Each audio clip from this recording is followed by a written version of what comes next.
Bonjour à tous, heureux de vous retrouver pour une nouvelle édition de Quintet Flash ce lundi, direction l'hippodrome de Clairefontaine à l'occasion du prix de la ville de Tourgeville. On va évoluer sur 3600 mètres. Ce sont des haies qui sont au programme et on a réussi à détacher 4 chevaux qui semblent être des bases solides au départ de cette épreuve.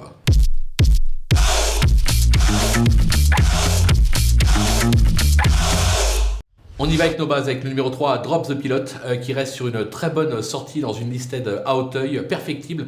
Il semble taillé pour s'illustrer à ce niveau. Il peut jouer la gagne, son entourage n'a pas caché avoir visé cette épreuve. Le numéro 5, Iskandara, pratiquement irréprochable. Depuis ses débuts, elle vient d'échouer à rien pour la gagne sur l'hippodrome de Dieppe. L'engagement est favorable, elle s'annonce elle aussi redoutable. Attention, numéro 1, Matera, elle excelle sur les haies, notamment en province. Elle reste sur une probante deuxième place sur le parcours du jour.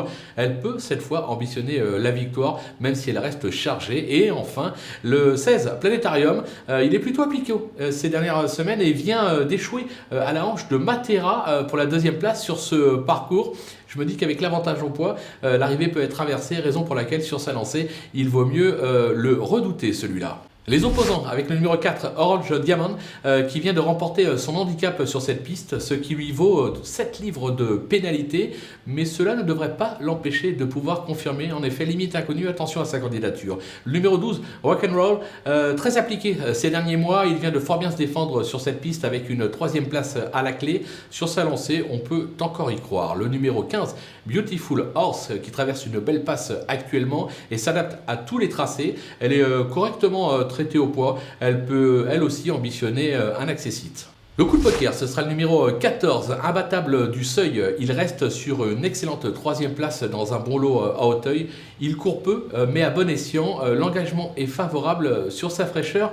Mieux vaut s'en méfier. D'ailleurs, je ne vais pas vous le cacher, si j'avais un coup de poker à tenter en simple gagnant placé, ce serait le 14, imbattable du seuil, bien évidemment sur soturf.fr. Les outsiders, avec le numéro 6, I Can Pat, très appliquée depuis ses débuts. Elle vient de perdre sa 2e place sur le tapis vert pour sa rentrée sur les haies, c'était à la test. Il ne faudrait pas la sous-estimer. Le numéro 13, Kenneth, qui a bien gagné à Dieppe en mai dernier avant de confirmer sur cette piste. C'était un peu moins bien dernièrement, mais ils ne font pas la condamner. Mais c'est la raison pour laquelle je la glisse un petit peu plus bas dans ma sélection. Le numéro 8, Pin Prince, sans être dénoué de moyens, il a toujours échoué à ce niveau. En revanche, il vient de courir en gros progrès sur cette piste, mais c'était en steeple. Il possède quelques moyens également en haie. En valeur intrinsèque, on ne peut pas l'écarter. Le numéro 10, Ilesto de Well, son récent succès à Vichy prouve qu'il a enfin compris son métier. Vu la forme des Shei actuellement, lui aussi, mieux vaut ne pas le négliger. Et enfin, le numéro 11, Hispanostar, qui a surtout brillé en steeple depuis ses débuts, mais sa récente 5e place sur les haies, sur cette piste, est plutôt encourageante. Alors je pense que c'est totalement barré pour la victoire. Maintenant, pour venir grappiller une 4-5e place à Bellecote, pourquoi pas. Du côté des délaissés, le numéro 2, Javado, excepté un succès sur le steeple de Jalais, il n'a pas véritablement convaincu sur les balais, sans être toutefois ridicule. Maintenant, on lui ôte le bonnet pour l'occasion, ça prouve qu'on a quand même quelques ambitions. Moi, j'ai la sensation qu'il est pris très haut sur l'échelle des valeurs. Je prends un risque en l'écartant, mais je n'y crois pas, je l'assume. Le numéro 7, Dame Eboshi, je l'avais placé plus haut dans ma sélection, je l'ai redescendu par rapport à ce que déclare son entraîneur. C'est une bonne 2e sur ce parcours début juillet. Maintenant, elle n'a pas été en mesure de confirmer depuis.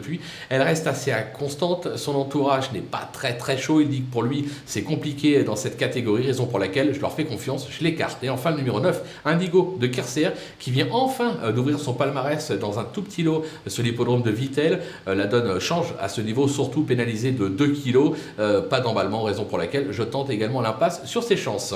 Voilà, on a fait le tour de cette belle épreuve, on va se quitter bien évidemment avec ma sélection et mes conseils de jeu. Et n'oubliez pas, si vous n'avez pas encore de compte sur theturf.fr, profitez du petit code promo FlashTurf qui défile en bas de l'écran pour aller ouvrir un compte et bénéficier d'un petit bonus de bienvenue de 250 €. À vous de jouer!